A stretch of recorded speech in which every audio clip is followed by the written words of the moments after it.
What is up, my peeps? Joshua Smith here at GSD Studios. First off, thank you so much for checking out today's content. I'll make this extremely fast, but I need to plug our sponsors that make this show possible. Our first sponsor is PerfectStormNow.com, by far the most effective and affordable real estate agent website and database platform in the industry. It is the system I use to sell 50-plus homes every single month. Check it out at www.perfectstormnow.com. Our second sponsor is my personal 90-day mastery bootcamp, which is, again, my personal real estate agent mentorship program where we spend 90 days together, 12 live sessions. You get daily access to me inside the program. You guys, we go so extremely in-depth. There's nothing that's incomplete about this program. You're going to get all the tools that you need to go out there and crush it inside your real estate business. Make sure to go check us out, www.90daymastery.com. You can watch in-depth videos of exactly what's covered to see if the program is for you. See all the raving testimonials we have from all of the amazing agents and clients that went through the program. So make sure to check us out, www.90daymastery.com. All right, you guys, let's jump on into today's content.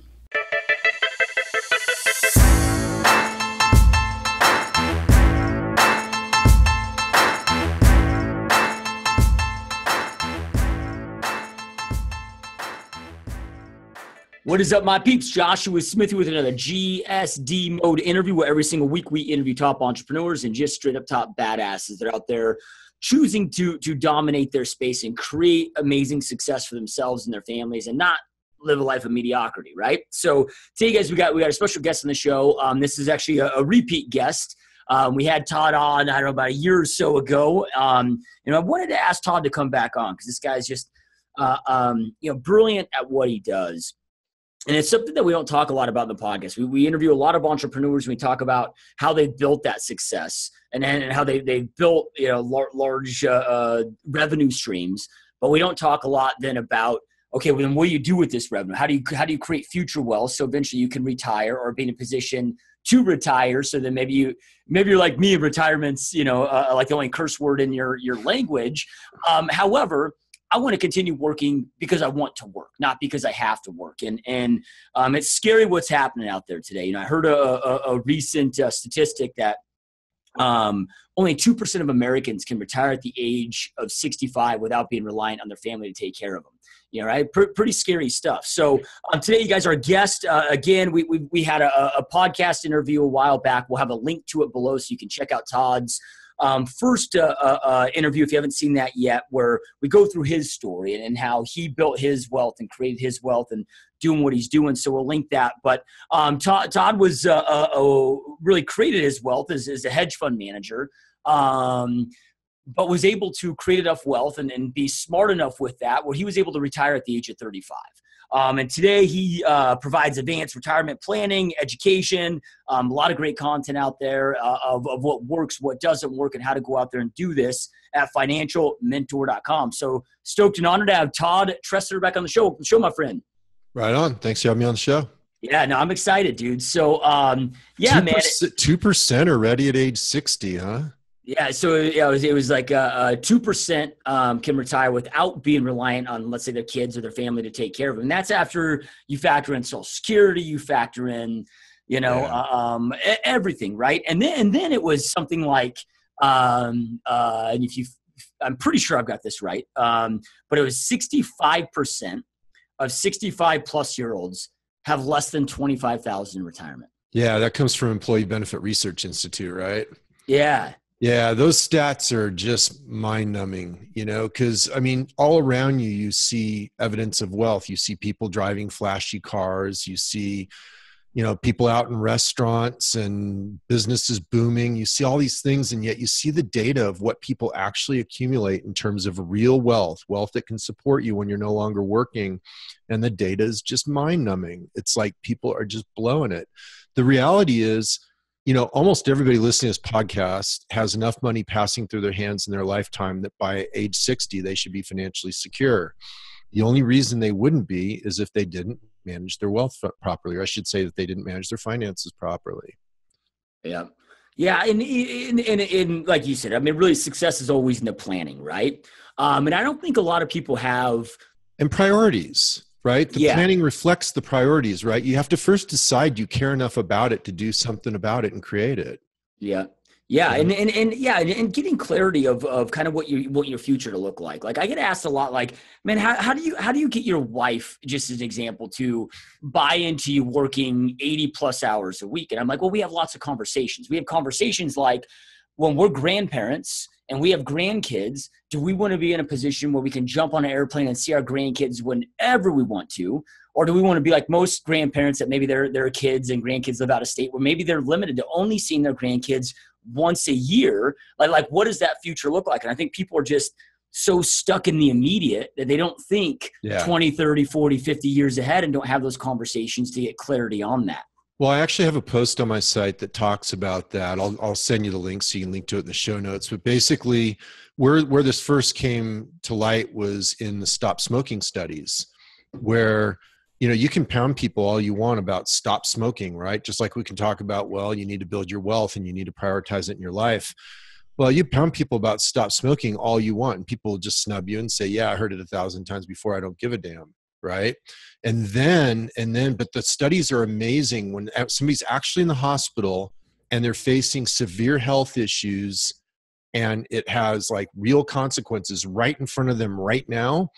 The data on how many can stop smoking on the spot is phenomenal. It's like a super high percentage. I even saw it in my own life with my father. My father was a lifelong smoker. And I remember one time I saw him green on the sofa. I mean, he was just like on death's bed, and he went to the doctor, and the doctor basically said, you either stop smoking now or you will be dead shortly. And he never smoked another cigarette. I saw that. I've seen the data on it. And it's the same thing in wealth building, right? And it's exactly what you're talking about. It's this idea of short-term versus long-term. When it's immediate and right in front of people, they can deal with it. But when it requires a plan, and it requires long-term thinking, and it requires you to prioritize today's life and today's resources to achieve an objective X years out, most people just don't seem to do it. Yeah. Yeah. So I know we're going to get a link to your post, but when you're maybe talk with somebody taking on a new client, and they're starting that planning process, like what are some suggestions or questions that you ask to plant those seeds, so they can start to visualize, what that could look like, so they can start prioritizing and planning? Yeah. You have to get clear that it's not about you, right? It's entirely about the client. The client will only do what they want to do. And so you have to get out of your own stuff and help the client find the priority inside themselves, right? It has to be all about helping the client see it for themselves. Again, you can't make them see it, but what you can do is you can ask incisive questions that take them to that realization, help them have that realization. Once they have it, people are smart and people are good. I'd say 95, 98%, there's 2 to 5% that are real nutheads, but I mean, they're just truly messed up, right? You and I see it in our business, most people are really diligent and caring and do good stuff and are intelligent. And then there's like 2 to 5% that are just crazy, right? So you don't play down to that 2-5%. You assume they're good people. You assume they're intelligent. And if they just understood, they would do it. But you don't teach. Instead, you ask questions to help them realize it themselves. That was the realization I had through coaching, right? Because I'm not a financial advisor, I'm a coach. And so I always came from the coaching perspective because I started off on the financial advice side, right? I ran a hedge fund, so I ran managed money. So I did that side of business. Then I came back and I realized that that's only about half the game, right? Getting your finances right is about half the game, but you got to get the personal side of it right too. And that's what we're talking about here. So the way I always approached it was questions. I would just work with them to help them find their goal. And I would remain 100% unattached, Joshua. I would go, like if they really want lifestyle today, then cool. Like I actually give them permission. If you really care about lifestyle today, that's truly your priority, that's what respects your values. That's in alignment with your values. That's how you want to spend your money. That's what you're working toward is lifestyle today. Cool, right? I'm okay with that. Let's just be clear. Is that the truth? And then they have to own up to it, right? And if it's not, then great. Let's look at what you're actually doing with your money. Let's look, because here's the thing, judge by results, often harsh, always fair, right? There's a tweetable for you. Judge by results, often harsh, always fair. And so if you look at the results, see, I just have the client look at the results they're actually producing, given the funds they have, given the income they have, look at the net worth they've created, look at what they're saving, look at what entrepreneurial path they're on or not on an entrepreneurial path, look at all their asset classes, go through the whole picture and just see, is it reflecting their values or not? If you say you have a value on achieving financial security by a given age or financial freedom by a given age, then great. Let's look if you're on that path or not. Again, judge by results, often harsh, always fair. No client can ever argue with the results they're actually producing. Yeah. And what I love about you is and you know, what I really was excited to get you back on the show again is you're not just the dude coaching. You're the dude that also did it. And by the age of 35, which was a long time ago, judging by the gray goatee, right? You know, the wrinkles on the skin. We know that I've been walking this talk for a while. Go ahead. Because, you know, today, man, especially with technology, it's scarier than ever because everybody's a damn guru, right? So, you know, and it's like, man, I'm not going to say celebrity, right? Yep. And I'm not going to sit there and say that somebody that hasn't done it may not be able to offer good advice, but it's a gamble, right? I mean, I just made a commitment a while ago, like, hey, I'm only going to learn from the doers. If they haven't done it themselves, I'm just not going to study them and learn from them. That's what I like about what you're doing in your teaching. And well, and I took it one step further, Joshua, because I agree with what you're saying, and I'm going to throw one more angle on it, and that is doing it yourself only teaches you how you did it. Right. Now go ahead and try to teach other people from the public, right? Don't do some super selective thing where you only take people who are going to win under a given strategy, but actually go through, pull a broad sample size of public, which is what I did in coaching, right? I selected the clients so I get a broad cross section, and I worked on the material and worked on it and honed it and kept reworking it until I finally had a process that consistently produced results across a broad cross section of people. That's really freaking hard because I had to learn so much about what I already knew, but didn't even know I knew. Like assumptions about how I operate in the world are not true for a lot of people. You know, the knowledge I brought to the equation, a lot of people don't have that. You know, when you get a broad cross section of people, you have to get it very complete, very step by step, very methodical. Otherwise it doesn't work. You can't leave holes because holes are what hold people back. If there's it's like I call it the cause and effect chain to wealth. Again, there's another post on my site. You can link to it or not.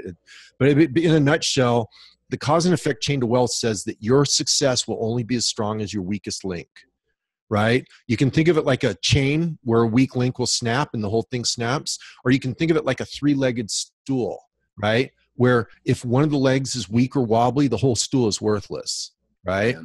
And it's the same thing. It's the same thing in building your wealth for your financial results, is that it's only as effective as the weakest link or that weakest leg in the stool. And so that's why it has to be extremely thorough, and you have to find what is your weak link, because everybody's different. Not everybody comes to you with the same weak link. Yeah.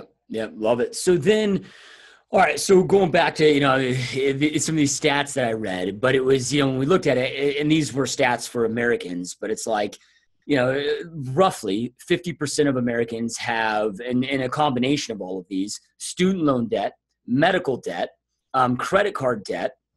And, you know, of course, that's in addition to like 72 plus month auto loans that are all time highs, and they got house debt and, right. That's and all our of this stuff. That's our next debt disaster, right? We record this in June of 2017. So we'll just go on record and say auto loans are our next debt collapse, next debt disaster. So go ahead, keep saying. Yeah. Well, and then what's, you know, I mean, student loan debt just beat out credit card debt with the, you know, it's like over $1 trillion plus. And it's like, you know, I mean, I don't know how it's all sustainable, but with that being said, let's just say that somebody's watching this that has those, you know, all of those debts in place, but they also want to start investing for their future. Like where do you start, man? Do you figure out a way to get that debt down before you start investing in the future? Do you kind of start doing it all at the same time? Like if somebody is like most people that are in some sort of debt, how do you handle the debt before you handle, you know, like with your personal savings and also those future investments? Yeah. So this is an interesting conversation, right? Because most guys will just tell you, oh, you do this or do that based on their personal bias, right? So let me explain. There's an art and a science to all financial questions. Okay. So let's do the science first, because that's the easy part, because it's all based on the mathematics and finance. So the science is you put your money wherever it'll give you the highest after-tax return. Black and white, simple, right? So there's your black and white answer that will always hold up true. Problem is you never know in advance what will give you the highest after-tax return, because that requires knowledge of the future, which is unknowable, right? The future is unknowable. Everything will change and many unexpected things will occur to you. So if you had perfect foreknowledge of, what your investment return would be, what you do know what the interest cost is on the loan. So you got that, and you knew how your future was going to play out and how much you were going to make and all these things, and what investment opportunities would cross your plate over your lifetime. If you had all that, then you could plot it out perfectly and get your highest mathematical after-tax return. So that's a science answer. That's where logic ends, right? Because now we go into the art side. The art side is the human emotion side, and you have to balance both. And don't, just because it's human emotion doesn't make it warm fuzzy, because in the end, we're playing this game to have a fulfilling, satisfying life, right? So this human emotion side is absolutely relevant, and it totally impacts the decisions.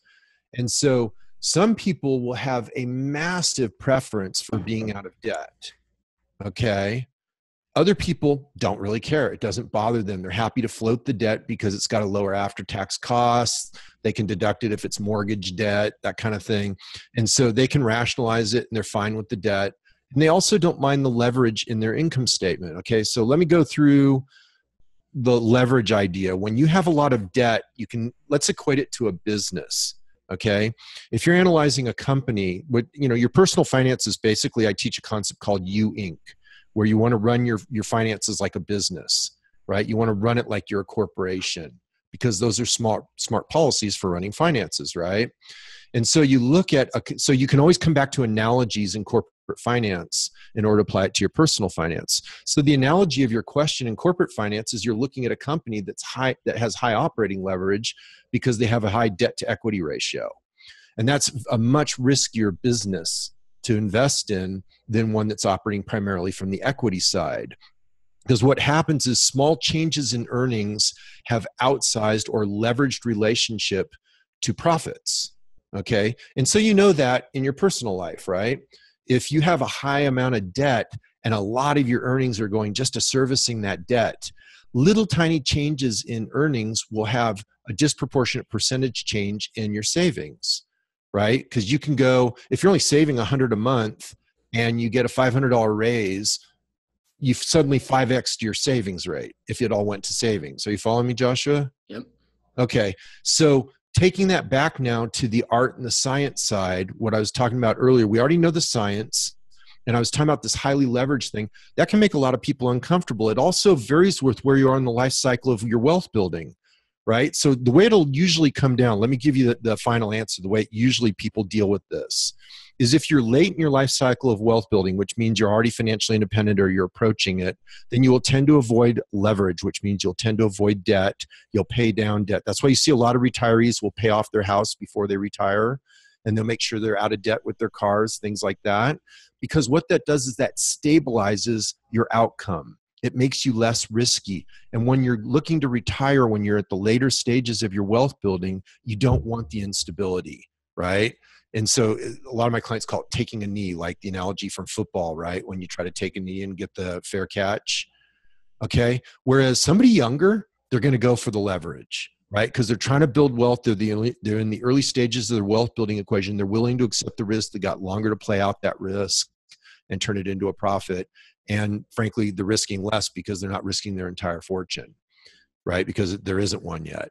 And so people early stage will tend to take on financial leverage, i.e. debt. People late stage tend to pay it down and get rid of it. So that was kind of a long-winded answer, but I'm trying to give you the complete answer, the complete analysis, because most people that you're going to talk to are going to give you a soundbite, right? And it doesn't really help people because that's not the way it works in practice. Different people at different stages of life with different value systems are all going to come up with different answers that are actually the correct answer for them. And so the long-winded answer is trying to help you find that within the context of that. No, I love it, because you're right. I mean, there's not a one-size-fits-all, global response. Now, and the reason I want to kind of ask this question or focus on this for a minute is because like over 80% of our audience are millennials. We've got a lot of younger entrepreneur millennials, right? Yep. So we've got a lot of our audience that are, entrepreneurs or aspiring entrepreneurs. That's why they're here listening with this. So, because you hear a lot of, oh, there's good debt, there's bad debt. And some people are like, well, debt's debt. None of it's good. Everybody's got kind of that's what I said, man. Everybody's got their opinion, right? Yeah. But again, that's why you got to go. That's why I give this idea of the math, or science answer versus the art answer. Because once you understand that duality, that every answer in finance has both an art and a science, or a human side and a financial science or math side, then you can start seeing how people are lining up when they're throwing these soundbite answers at you where they polarize. So anyway, just giving you that little side note. Yeah, no, I love it. So then, when you've got, somebody that's, I don't know, early 20s, late 20s, early 30s, whatever and is an entrepreneur, let's just say, and they're looking to start creating this wealth creation.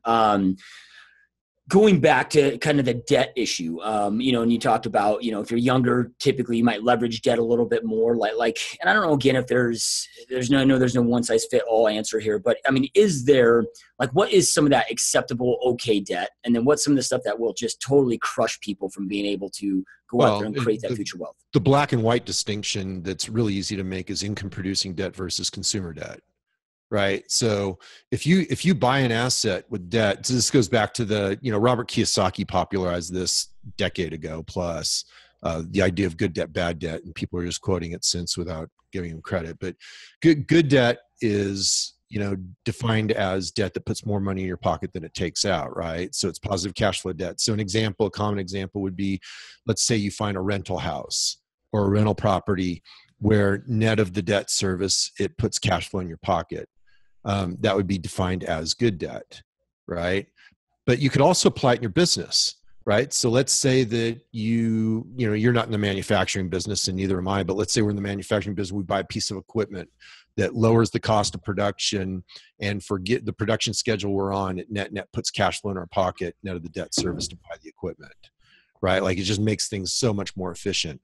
That would be another example of good debt applied to the business asset class. So notice when I'm talking, I'm always referring to three asset classes, right? When you're building your wealth, you're working with three asset classes. That's something most financial advisors don't do. Most financial advisors are going to talk to you only about the paper assets they can sell you, right? Because they're in the business of selling you paper assets, and that's how they make their money. I'm trying to help you build wealth. And so I'm trying to help you work with all three asset classes, which is business entrepreneurship, which a lot of your listeners are interested in, real estate, right? And I'm talking about direct ownership real estate, not REITs, which are paper assets. And then conventional paper assets, which is stocks, bonds, mutual funds, ETFs, et cetera. Yep. So then when it comes to, let's talk about the real estate just for a second here. Let's just say I don't know, in my early 20s right now. I'm 35 right now today of the podcast. But let's just say I was in my early 20s, like when I bought my first house. Would you, if you had for future wealth creation, because I hear a lot of guys now that are out there saying, hey, owning your own home really isn't an asset, it's a liability. It's silly to own your own home. Go out there and leverage that money to go out there and buy that rental property and lease your own properties. I'm just going to cut in right now. I can almost guarantee you the guy saying that to you is in the early stages of wealth creation. He's younger, and so he's coming from his perspective, not understanding the full life cycle of wealth perspective. He's not a gray-haired guy like me who's going to tell you, well, like, I've been through all of it, right? So, like, I've had mortgages on homes, played with that. So I've got another article on my site that explains all this stuff. It's called Pay Off Your Mortgage Early or Invest.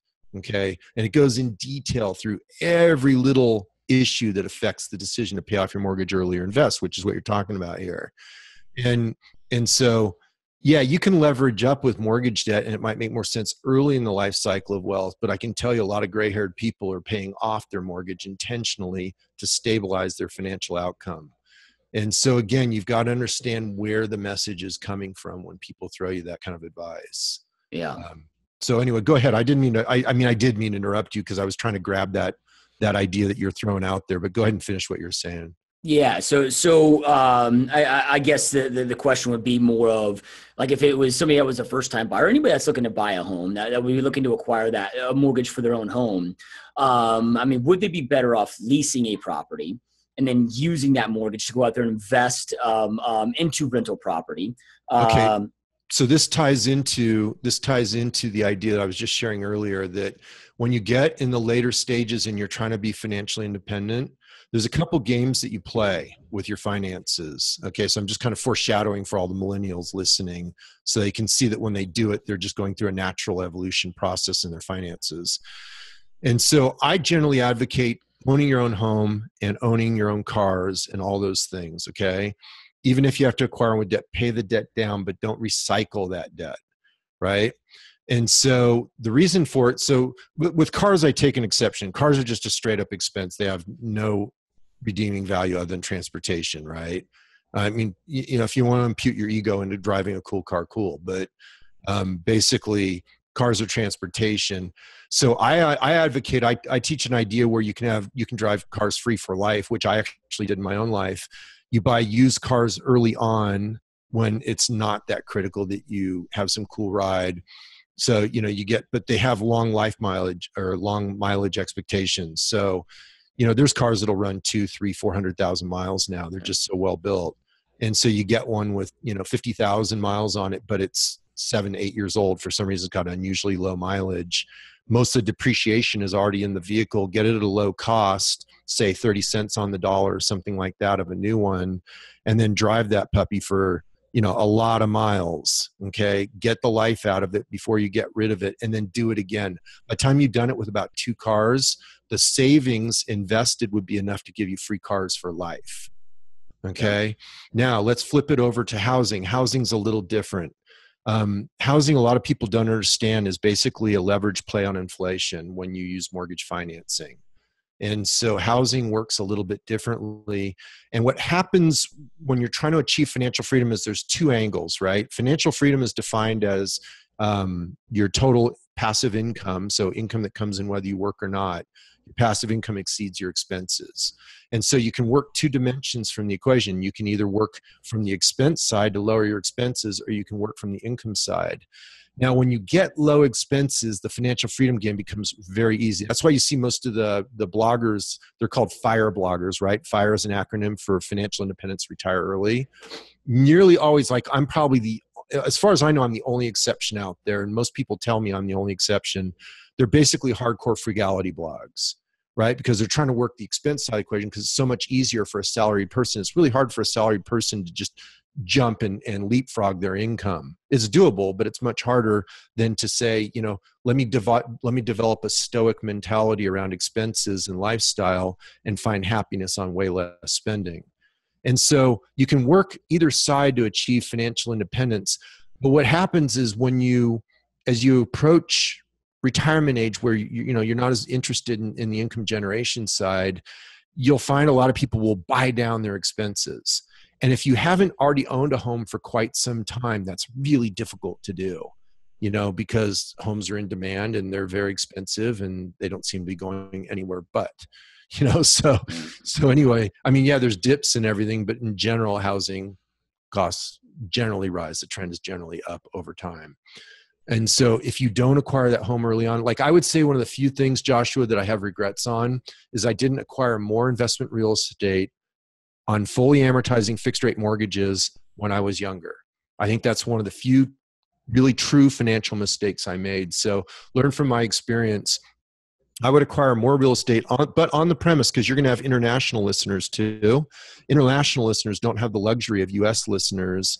We have mortgage financing that is, fully amortizing, either 30 or 15-year fixed rate. And so we can fix our interest costs. Most international listeners aren't able to do that. So for the US listeners, you've got a nice luxury. Take advantage of it and find positive cash flow property and carry it to full term on a fully amortizing fixed rate loan. And when you get to be my age, I promise you won't regret it. Yeah, no, I love it. So, and the reason I was asking that question is, and I don't know if you've heard of him or follow any of his content, but I get asked this question all the time from our listeners, because a lot of them are also Grant Cardone fans. And Grant Cardone, I know the name, but I'm not familiar with his work. Yeah, so I mean, he's just a top sales guy, right? But he's done really well for himself. He's got the private jet, and I don't know what it's worth, several $100 million now. But he's always preaching now how owning a home is absolutely stupid, and you should always just buy income producing assets, right? I mean, he's got like a $500 million apartment portfolio, right? But so again, I get that question constantly, and I'm in the so fine. If you're actually going to take the money and throw it towards an income producing asset, like one of the principles I'll throw out is I'll say, hey, when you're young, your 20s, 30s, you're living in an apartment anyway, go ahead and buy a fourplex.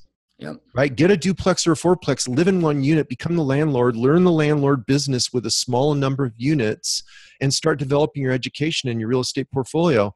And then when you get enough down payment, or you can scratch, borrow, or, borrow another down payment, then go get another one.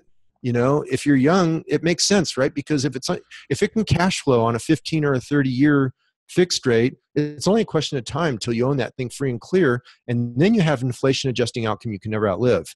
So in one way, I'm not really disagreeing with Grant Cardone, but there's also a reality here, which is you're going to be throwing money at either rent or ownership.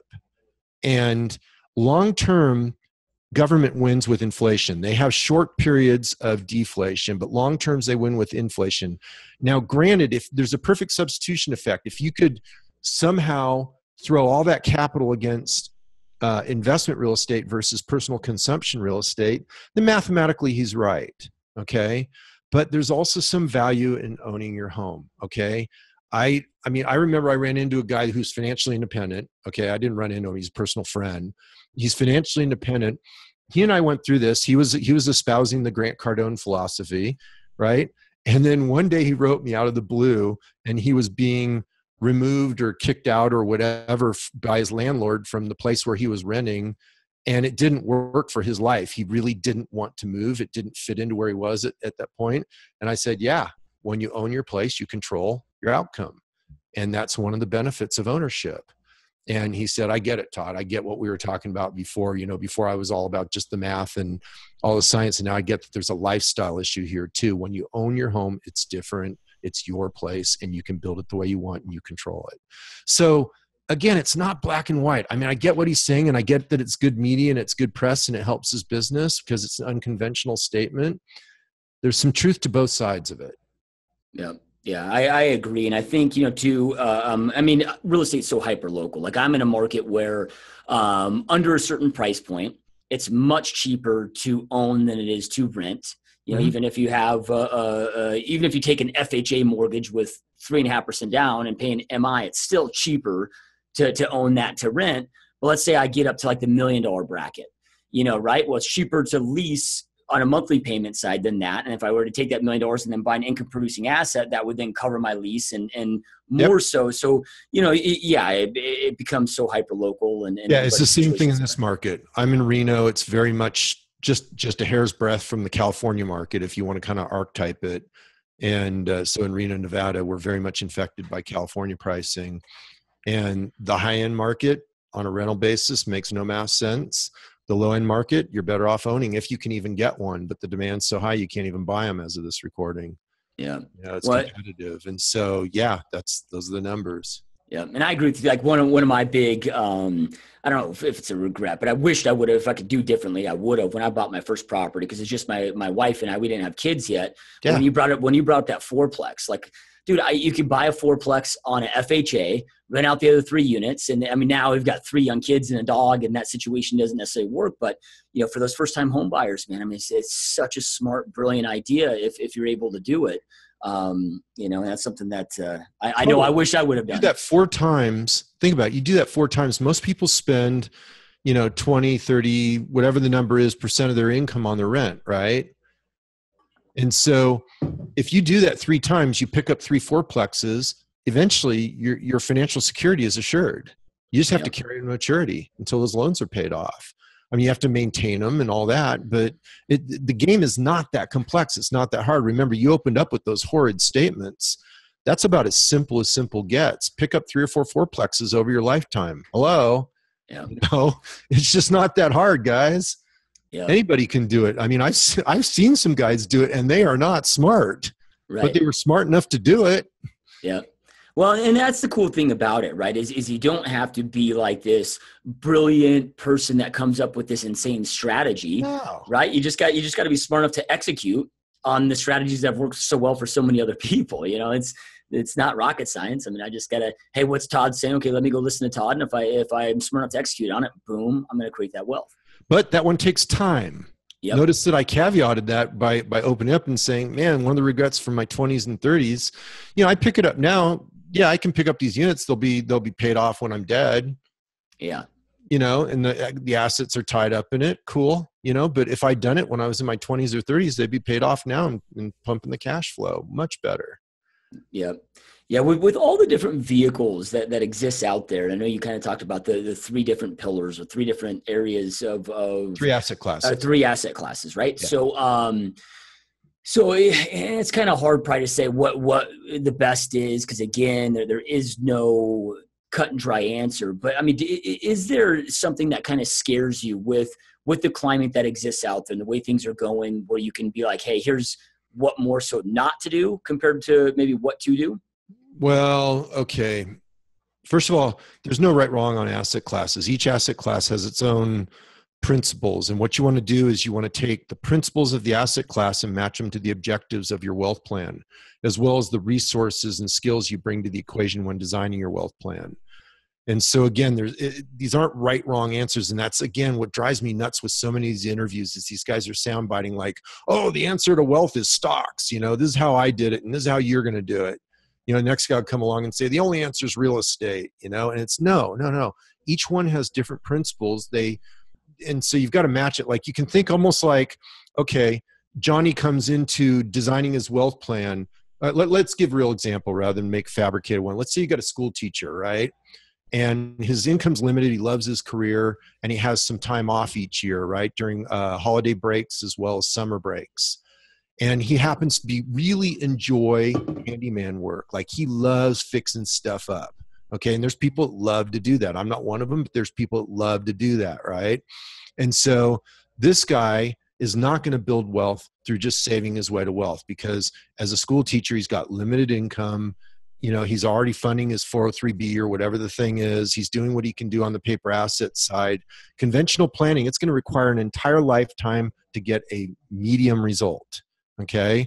Whereas if he can go into real estate and use these chunks of time off to improve the properties and, rent them up and do a quality job with these properties, it's not that hard for him to achieve very nice financial independence at a very reasonable age. Plus, he will supplement his income during his teaching period too, as the properties grow in value and the income or the rental increases. So that's an example of taking the skills and resources and the limitations of somebody's life situation and matching them to a wealth plan, right? So in this case, that would match him. Now let's take I had a high-end attorney. I ran a successful law practice firm. And so it was in immigration law, and he had a bunch of employees, had a large office complex that he was paying rent on and everything. And we just looked at it. It was a no-brainer. Dude, you need to go buy your office complex. Right. So what he did is he overbought. He bought a very large one, and then he sublet the units inside it. But what he did was he made the law firm responsible for the rent of the entire building, and then the law firm would sublet him. And that way he was assured as the personal owner of that, as long as his law firm stayed afloat, and he had a time perspective of 15 to 20 years. There's not an accountant that would disagree with this. Okay. I mean, it's just pretty straight up math. And so, again, the time period matters. So, he had a time period, 15, 20 years before he wanted to be out of the business. He bought this building alone will be his retirement. And I'm not going to say risk-free, but as long as he succeeds in business, it is risk-free, because the business pays the rent at a way that's positive cash flow for him personally. And that building will be paid off because the firm, here's another cool thing on this one, right? Commercial loans are really hard to get, right? And they're not hard to get, but terms are not that great on commercial loans compared to like FHA financing on 4 or less units, which we were talking about earlier. Well, this guy, because he had a successful law firm, he was moving millions through this bank. And so he went and negotiated with the bank, and the bank issued him just a cherry loan, fully amortizing, fixed rate, 20-year note on the property. And then they held that note in-house as a favor to him to keep his banking business. Yeah. So, I mean, this stuff is doable. Again, it's not rocket surgery. I mean, you can do these plans, but you got to match the asset class to your life situation, your plan. Don't listen to these people that'll tell you there's only one way to do it, or it's got to be done this way. All 3 asset classes are valid. All 3 asset classes have good aspects to them. They all have negative aspects to them. There is no perfect solution. Every asset class has an Achilles heel as well as a benefit. And so you've got to understand the principles behind the asset classes, match them to your situation to develop a wealth plan that will actually work for you. Yep. Love it. So then, and like you said, when you get those people that give you this is the only vehicle. I mean, there's just too many examples of people that have done it in each asset class. Oh yeah. Where there's not one size fits all. Like, here's a great one for you, right? Like, you got a lot of entrepreneurs listening and they're younger, right? If your goal is to be financially independent by age 35, right? So that's my moniker when I go on these media things, is I was financially independent by age 35. If you thought I did it by scrimping and saving and investing in mutual funds, you're high, right? There's no way that happened. Nobody does it, right? Look at all the guys that retire in their 20s and 30s, or I shouldn't say retire because nobody retires in their 20s or 30s, right? You just become financially independent where you can do other stuff. So look at all the guys who become financially independent in their 20s and 30s. What asset class did they use? Go ahead and tell me. Yeah, I got to assume the vast majority is their business. Yeah, it's business entrepreneurship, like almost every time. And if you look at the data from the IRS about how people achieve large financial outcomes, right, which you have to do in order to become financially independent at a young age, it's almost always a single liquidity event one time, and it comes from business ownership, right? And this data comes from the IRS. And so, I mean, this stuff's clear, okay? If that was your goal to be financially independent at a young age, guess what? You need the business entrepreneurship asset class. Okay. And you got to build a business, because that's where the leverage and the tax advantages are to where you can actually achieve the goal. And again, all this stuff is math, it's science, it's repeatable. Okay. But you got to understand the rules of the game. Same thing, like if you want a high probability outcome, but you're willing to spend 20, 30 years to get it, right? Like let me give the example of the teacher who loves his career. Okay. Or let's say you're a social worker, you love your career. You're not trying to retire. You just want to make sure that when you get old, you're financially secure. Real estate's probably your smartest game plan, right? You want to do real estate. And then what you want to do is you want to take those retirement plans where you get, like let's say you have a 401k where they do a 50% match. Okay. Go ahead and get the max for the match. Okay. And then get the tax deferral. And over lifetime, it should usually work out well for you. And then take everything else and shovel it towards the real estate, because it's the most secure outcome. If you look at the data, real estate has the highest probability, most secure outcome, both before achieving financial freedom and then sustaining financial freedom afterward. Real estate has the best data on it, right? Whereas business entrepreneurs, they tend to be way more volatile, right? They rise up really quick and then they throw everything at their next business idea because they're just risk takers, and they're not knowing the math of mathematical expectancy of wealth and all the things I teach, right? They don't get all that stuff. They're just excited by their ideas, and they run off and they rise hard and then they flounder, and they collapse.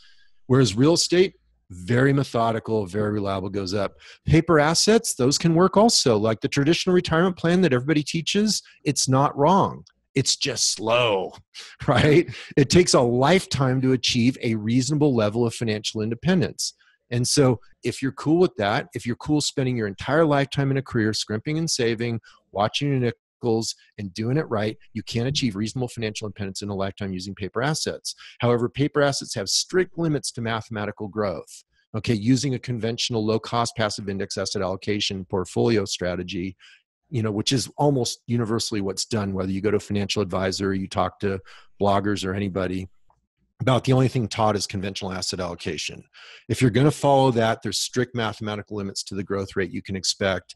And so there's really strict math that applies to how you apply that plan. So again, I'm just showing, like, if you have a goal, this is the asset and you bring resources to the equation. This is how you match the asset to it. Yep. Yep. I love it. So then, and again, I mean, this is your expertise, far from mine, but I, like you said, when we started the podcast, that people have enough money passing through their hands through their lifetime to create wealth, whether they just don't have the awareness, they're not paying attention, they choose to not be disciplined enough, whatever it may be, that they don't do it. I have found that a lot of people, it's like this limiting belief that they just don't have enough, but they have that limiting belief because they're not paying attention to what's actually going out, and I'm a big believer in, okay, I have my business P&Ls I study every single month. I'm going to do that same thing with my personal finances and treat it just like a business where how much should I spend on a babysitter this month? How much should I actually spend at Starbucks? And breaking that down. Because for me, like, I mean, I don't mind spending money if it gives me an investment. But when I'm spending money, it's a waste. It drives me crazy. But I don't know if that waste necessarily exists until I actually see it on paper every single month. And then it ticks me off when I see that waste happening. I mean, is that something that you recommend and walk your clients through of like, whether it's monthly or even daily tracking of what they're spending personally, so that they can kind of have that awareness to start allocating to that future wealth? Yeah. First of all, I want to give you a caveat. Sometimes spending can actually be beneficial in terms of time leverage. So like we have a cleaning lady, we have a gardener. Yeah. I don't do the maintenance on my cars or my house. I mean, I can, right? I'm actually pretty skilled at it. I used to be an auto mechanic when I was a little kid, and I put myself through college by building homes, doing carpentry. So, I'm very skilled at it. I'm very capable, but I don't do the work. And the reason why is because I become wealthier by not doing it. Okay. Those are low value tasks in terms of the price per hour. And my price per hour is considerably above that. And so I'm better off putting the time into my business, which frankly is more fun for me. It's very creative. And it pays me better. And then I'm better off paying people to do those services for me, which they're good at, and they appreciate the funds and the work. So it's kind of a win all the way around. So anyway, I just wanted to give a caveat, because a lot of people run in this, say, cut expenses, cut expenses, cut expenses. Yeah, that's the math truth, but then they're not looking at the other side of the equation, which is income. If you cut expenses, it takes time, right? It takes time to save money. Some of it doesn't. Some of it doesn't take time, right? You can just eliminate things. But some of it does. And if it's going to take your time, that pulls time away from income producing activities. You have to look at it and go, which one's more beneficial? So anyway, that was just a little sideline on your question. I lost the actual question on the process. What was the actual question? Well, no, I got it. Okay, it was budgeting. See, I'm not quite senile yet. I got the gray hair, but I haven't totally lost it. So what I do, Joshua, I teach a thing called no budget. Okay, which is budgets don't work. And the reason they don't work, they're like diets. They're asking you to do something you don't want to do already. Okay, because you're trying to discipline yourself to spend more when you actually want to, or to spend less when you actually want to spend more. And it's just like dieting, right? Dieting works for a little while, and then you go off the diet, you binge eat, and then the weight comes back worse. And so the solution is not to do without. The solution is to shift your awareness about what you really want. It goes back to one of our earlier statements where I was talking about a similar thing. And so what I do is I take people or clients through an exercise where they track every penny that goes through their life, both on the income side and the spending side. And then if you have a spouse, both spouses do it. And then you get together, preferably over a bottle of wine, something, try to make it fun. You look at every line item of every expense. I mean, if you threw a quarter in the parking meter, it's fair game, right? I mean, I'm being that literal, that detailed. You go through every line item, every expense, and you ask yourself two questions. Is this getting me the highest and best value for my money? Second question, is this taking me toward my goals or away from my goals? Now, I want you to notice something. In those two questions, there was never any idea of, can I do without this? Which is the question almost everybody asks themselves. That's what creates the deprivation or the scarcity experience, right? And that's not fun. And that's not going to be a permanent solution, because again, it's scarcity, and eventually you're going to come back and binge spend. However, if you look at them and you say, is this taking me toward my goals or away from my goals? That's a positive statement, because you're trying to align your spending with what you value most, going towards your goals. That usually creates really interesting discussions around spouses, because they might have conflicting goals. They might not be aware of each other's goals. It basically deepens the relationship. So it's a positive thing. That's why I said, grab it over a bottle of wine and have fun with it. right? The other one, is this getting me the highest and best value for my money? Again, it's not about not spending. It's about getting great value for your money, of a characteristic common to what successful wealth builders, people who are financially successful. It's not that they're cheap. They're good at getting great value for their money. So anyway, that's where the creative side comes in, is around finding value. Okay. And, that could be a whole podcast in itself around how you get great value for your money and all the creative ways to do it. I'll give one quick example just to illustrate, so it's not nebulous for people listening. Let's say that you really want to learn real estate investing based on this interview, right? You think, wow, it's a cat's meow where I want to go. You can go start going to these $3,000 weekend boot camps for these high profile celebrities, some of which were named, some of which weren't. Okay. Yeah, and there's a reason those guys are rich, right? And so anyway, you can go fork all your hard-earned money, or you can save it for your down payment for your property by getting smarter and getting more creative with how you get value. So rather than go to their high-priced weekend seminar and pay travel and pay hotel and meals out, supposing they sell a DVD set, you could buy the DVD set and learn at home and get the same information. Now, granted, you lose the networking, but most of the guys at the seminars are seminar junkies. They're not actually doers. There are some doers, but for the most part, seminar junkies pay for seminars. I learned that the hard way by going and meeting them. So anyway, but there's good people there. I don't want to blanket, paint everybody negatively, but there was just something I noticed, is there was a lot of people at seminar that were never going to buy a piece of real estate. And they were surprised I was already getting it. So anyway, moving on with the example though, you could get the DVD set and learn the same material. Or you can get even more creative, and maybe the DVD set is for sale used on eBay for 30 cents on the dollar of the cost of the new DVD set. So now you've gone from $3,000 down to maybe like $300, right? But then you start looking at the topics on the DVD set and you realize, heck, I could probably get all that for $100 of books on Amazon and a couple weeks of reading. And now I got an even better value. And then you look at it and you go, oh, wait a minute. I don't even have to buy those books on Amazon. I can check them out of my local library for free. And so you've gone from spending $4,000 for a weekend event to get a certain base of knowledge to getting it for free and a couple weeks of reading. And so that money can immediately go to your down payment. That's an example of getting higher and better value for your money, getting the highest and best value for your money and being smart about it. Same example when I gave my situation's different in life, but I was talking about paying for a gardener or paying for that. That's a higher and better value for my money than me trying to do it myself. So anyway, hopefully that was helpful. And it's not about just not spending. It's about being smart with your money. And so I talk about the no budget where you track it.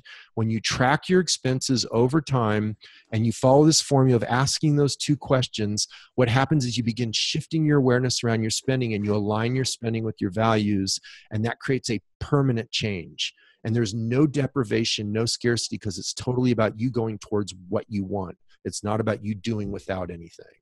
Yeah.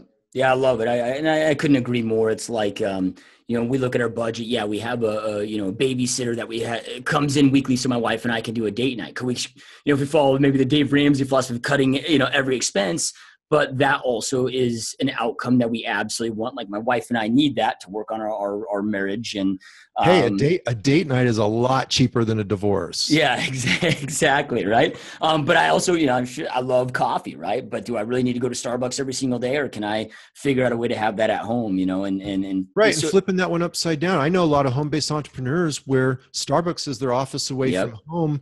And by buying that $5 coffee, like you'd say, well, that's a waste of $5, right? But then they say, and correctly point out, I go stale in the afternoon sitting in my office all day. And if I go down to Starbucks, get in a public location and fork over the $5 for the coffee, I pick up 2 hours of super productivity. And so that 2 hours of super productivity is worth the $5, more power to them. So again, you got to be careful about these black and white analysis. For most people, Starbucks is a convenience. If it's a convenience and a consumer item, it's a waste of money. Yep. Okay. And by the way, we're not picking on Starbucks. We're talking about fancy coffee, where people are just buying it for convenience and because of whatever. You could apply the same principle across all kinds of expenses. Yep. Love it. So then when it comes to, this tracking that you're talking about, because, a lot of people are like, man, tracking every penny, dude, what, I got to keep receipts for all this stuff? I mean, do you have any, I know there's a lot of great apps out there and things out there. I mean, what is because because people won't do it if it's typically really hard and complicated. So, I mean, is there any really easy ways to track this that you like, that you recommend? Yeah. You know, those little tiny notepads that are like 3 inches tall and they got a little spiral on them and they're about 2 inches wide. You keep one of those with you and you just write it down. Okay. Yeah. Or that's what my wife did because she could keep it in her purse. What I did was, because I got receipts for almost everything, the stuff that I didn't get receipts for, I would just write the numbers on the back and what the item was on the back of some other receipt, because I always had receipts. So I always had paper in my wallet. You know, guys carry wallets and they keep their receipts in their wallet. At least that's what I always did.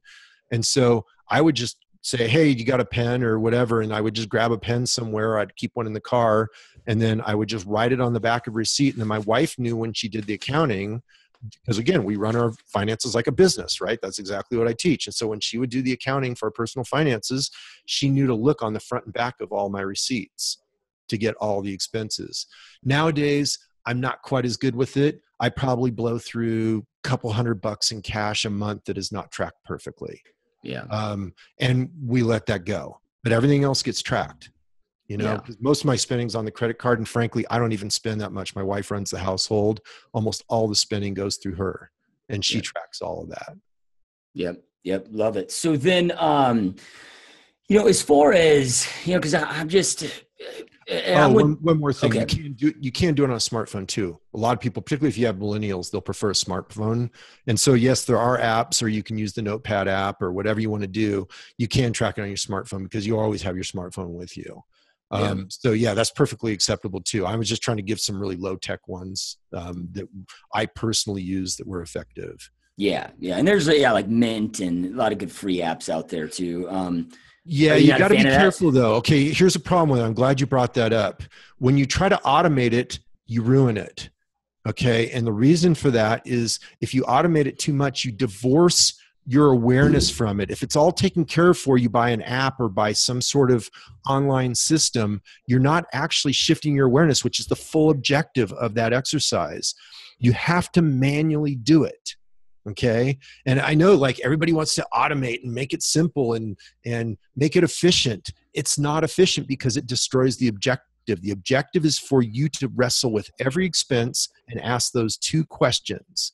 You take every single line item and ask those 2 questions and be relentless about it, because here's the shift of awareness that occurs. It's the punchline of this whole thing is that when you do that, eventually, and it usually takes 2 to 3 months, those questions come out at the point of expenditure. When you're actually looking at forking over the money, you're starting to ask those questions because you've shifted your awareness. Once you do that, your spending is permanently changed. No discipline required. It's just a shift of awareness where you're asking those questions consciously before you ever spend the nickel. The way you get there is by starting with what you've already spent. Because you're tracking it, you can start there, but eventually it happens beforehand, and that's when the spending drops.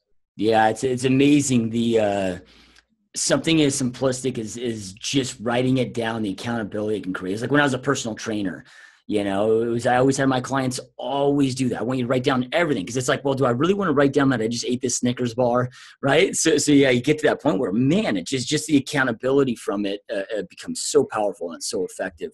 And again, the key is we're humans, man. We're emotional humans. You've got to do that. It's all about shifting your awareness. Yeah. I don't want to sound airy-fairy. I mean, yeah, it's finance, it's rock solid, it's science, it's math.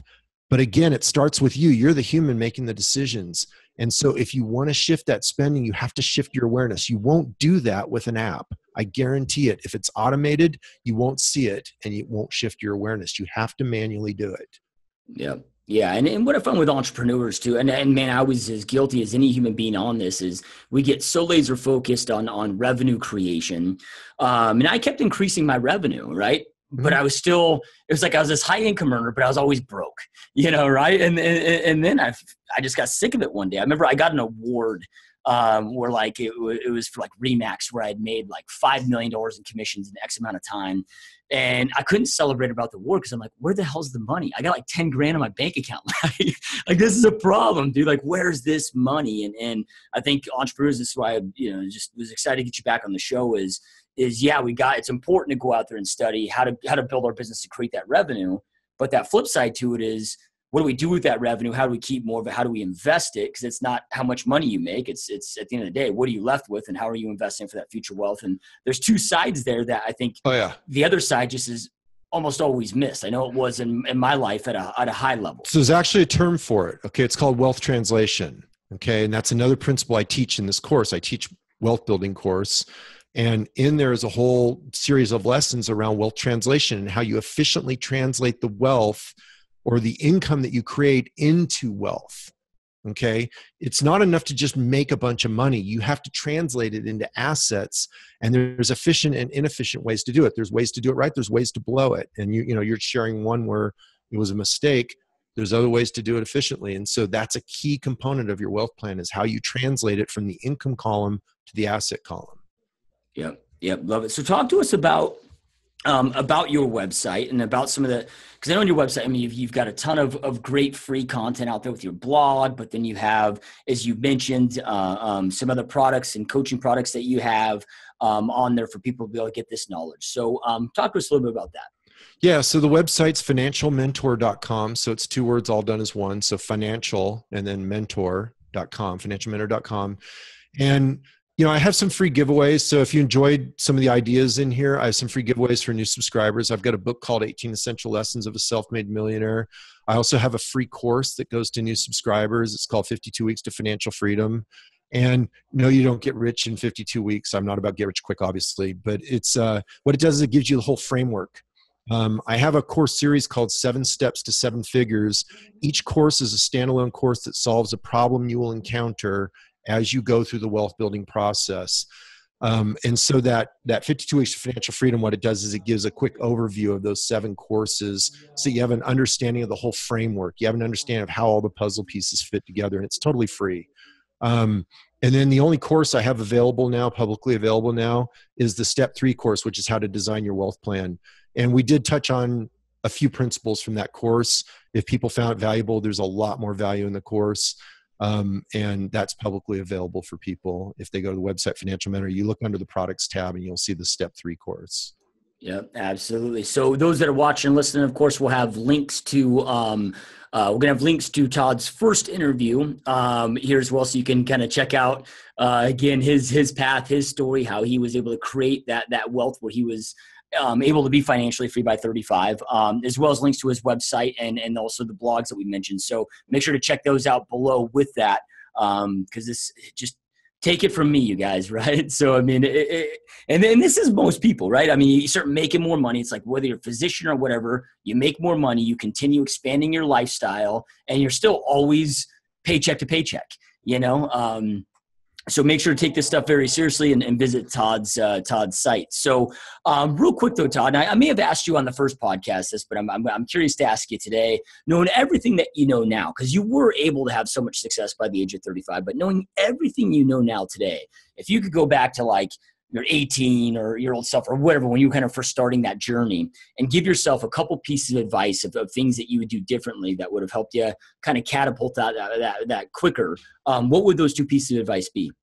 I don't think the advice that I would give myself would have gotten it out quicker. It just would have been more secure and stable. And that is the thing I already mentioned. I would have bought more real estate when I was younger.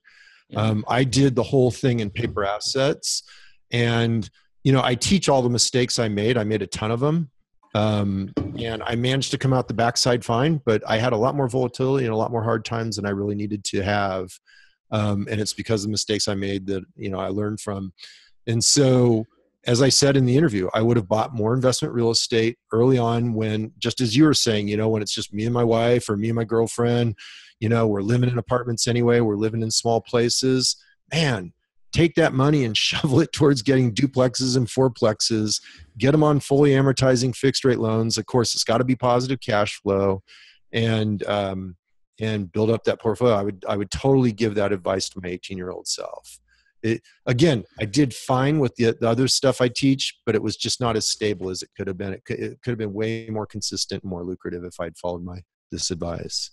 Yep. Love it. Powerful stuff. So those that are watching and listening, I know I end every podcast with this, you guys, but information without implementation is really just the start of delusion. Information isn't power. It's taking that information, taking action on it, which then creates that power in your world that you're looking for, so you can go out there and create the life you know you want and deserve. So make sure that you take something that you learned today and take action on. Todd shared so many amazing pieces of advice with you. Take something that you learned, take immediate action on it. Make sure you also go visit financialmentor.com. Again, take advantage of those free courses. Check out all Todd's products on there. Check out those blogs. Again, we have all those links below. So make sure you take immediate action on that. And Todd, man, it's always a huge pleasure and honor having you on the show, my friend. I truly appreciate you being here. Yeah, I appreciate the quality of your interviews, man. You do a great job on the interviews. Thanks for having me. Yep. Thank you so much, my friend. All right, you guys, we will see you next time.